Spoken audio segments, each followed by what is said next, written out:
है बच्चों, कैसे हैं आप लोग। तो आपका नेक्स्ट सीरीज जो है आपका पार्ट नंबर आई थिंक 4 है, जिसमें आपको डिस्प्लेसमेंट और डबल डिस्प्लेसमेंट के बारे में बताया जाएगा। पिछली रिएक्शन आपने कॉम्बिनेशन और डिकम्पोजिशन के बारे में अच्छे से देख लिया था।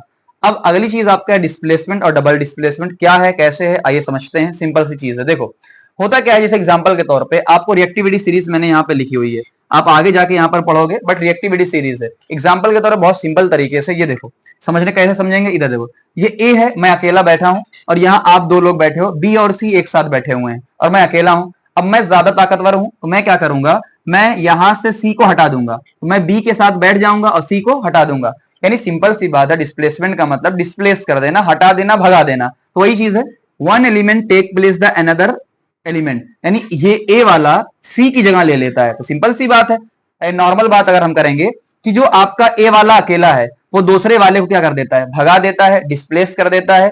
कोई फिर क्वेश्चन आया क्यों डिस्प्लेस करता है, कुछ तो रीजन होगा, हम कैसे पहचानेंगे। तो पहचानने का सबसे सिंपल तरीका होता है रिएक्टिविटी सीरीज, जो आपकी चैप्टर नंबर 3 में पढ़ेंगे और ऑलरेडी पढ़ चुके होंगे। बट मैं सिंपल सी बात बता रहा हूं, आपको कितना याद रखना है जिससे आपका क्वेश्चन हो जाए नॉर्मली, इतना याद रखना है। ये हाइड्रोजन होता है, तो हाइड्रोजन से ऊपर कुछ लोग होते हैं और हाइड्रोजन से नीचे कुछ लोग होते हैं। ऊपर वाले ज्यादा रिएक्टिव और नीचे वाले कम रिएक्टिव होते हैं।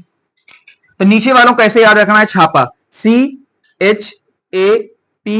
तो मैंने कैसे याद रखा है, छापा के नाम से याद रखा है। सी से कॉपर, H से Hg, A से Au, PT यानी प्लेटिनम और A से Au। तो ऊपर वाले ज्यादा रिएक्टिव होते हैं, ऊपर वाले ज्यादा रिएक्टिव होते हैं। आइए देखते हैं। सबसे पहली चीज देखो, सबसे पहला Zn प्लस कॉपर सल्फेट। अब देखो Zn है, Fe है, Mg है, ये सब अकेले बैठे हुए हैं, ये सब अकेले हैं। और कॉपर सल्फेट क्या है, कॉपर और सल्फेट साथ में बैठे हुए हैं। तो आप यहां देख सकते हैं ये कॉपर और ये सल्फेट साथ में बैठे हुए हैं। अब खुद दिमाग लगाओ, ये कॉपर है, तो ये जितने भी मैंने नहीं लिखे हैं, Zn है, Fe है, Mg, सब कहां प्रेजेंट होंगे, ऊपर प्रेजेंट होंगे। सिंपल याद रखने का तरीका, तो देख लो कॉपर कहां है, हाइड्रोजन से नीचे है, जो कि कम रिएक्टिव होता है। तो ये Zn आएगा, इसको हटा देगा, Fe आएगा, हटा देगा, Mg आएगा तो इसको हटा देगा, क्योंकि कॉपर क्या है, बेकार है, हाइड्रोजन के नीचे वाला है, एकदम बेकार है, तो हटा देगा। तो देख लो कॉपर अकेला हो गया, तो जब Zn आया ZnSO4, Fe आया FeSO4, Mg आया तो MgSO4 बन गया। सिंपल है, कितना आसान तरीका है। तो यानी सिंपल सा है, एक दूसरे को हटा देगा। आगे इसको ध्यान रखना, कॉपर और Ag, अब दिमाग लगाना, कॉपर और Ag की बात की हुई है, एक मिनट रुको, यहां पर Ag रहेगा, ठीक।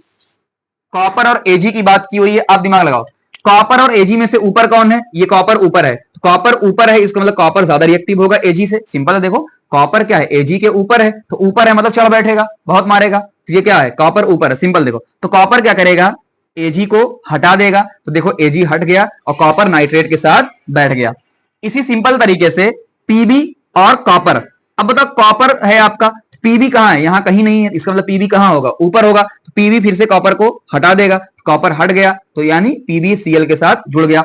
फिर आते हैं Fe और HCl। अब देखो Fe आयरन हाइड्रोजन के ऊपर होता है, तो हाइड्रोजन को हटा देगा, तो देख लो आपका हाइड्रोजन अलग हो गया और Cl के साथ जुड़ गया।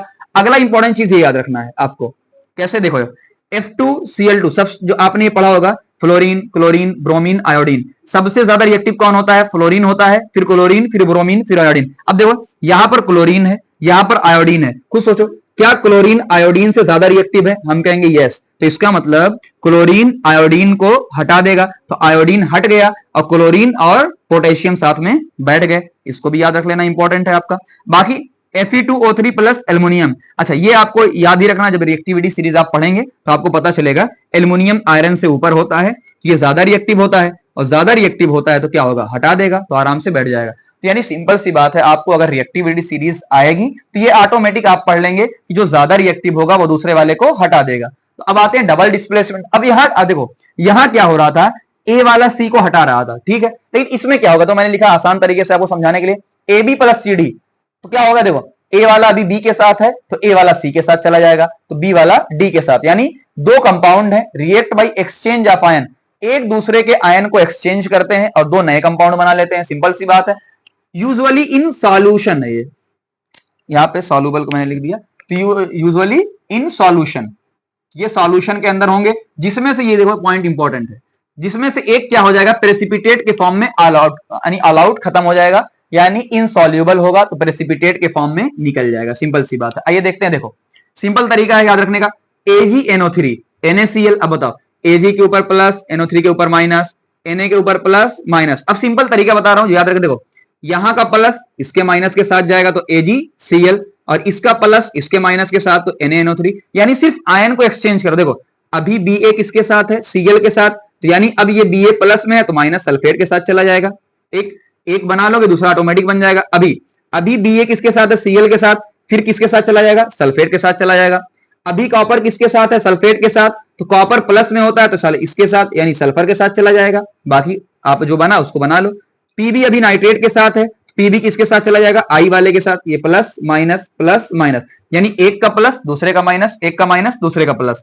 अभी Na किसके साथ है, OH के साथ, तो अब किसके साथ चला जाएगा, Cl के साथ चला जाएगा। तो देख लो अभी Al किसके साथ है, Cl के साथ है, किसके साथ चला जाएगा, OH के साथ चला जाएगा। तो आप बहुत सिंपल तरीके से देख सकते हैं डिस्प्लेसमेंट, डबल डिस्प्लेसमेंट। मैंने फिर आपको बोला डिस्प्लेसमेंट को याद कैसे रखना है, रिएक्टिविटी सीरीज अगर आपको पता होगी तो ऑटोमेटिक कर लेंगे कि जो ऊपर होता है वो ज्यादा रिएक्टिव होता है और जो नीचे होता है वो कम रिएक्टिव होता है। तो ऊपर वाला नीचे वाले को भगा देगा, मार देगा, पीट देगा ना, सिंपल सी बात है। तो आप ऑटोमेटिक कुछ चीजें आप याद रख सकते हो, ठीक है ना। तो ये आपका ये जो पोर्शन था ये कवर हो चुका है, पूरा का पूरा खत्म हो चुका है।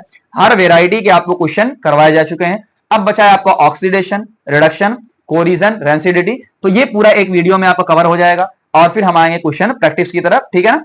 तो ये सारी चीजें मैंने कवर कर दी, पिछला वीडियो आप जाके देखिएगा ताकि चैप्टर आपका पूरा का पूरा कवर हो जाए। Thank you very much.